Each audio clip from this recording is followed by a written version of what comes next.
In this one I'm installing a tub filler for a freestanding soaking tub. The outside 4 holes that I am drilling are for the finish plate that will go on after testing. The water to the house was not out at the time.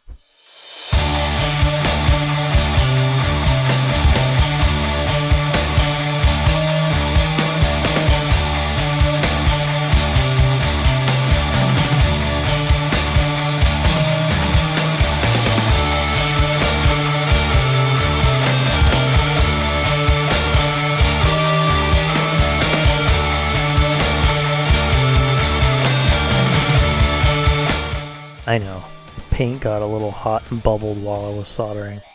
I needed to use something to hold up the finish that kept sliding down, and I didn't want to block the camera, so I couldn't really get into the optimal position.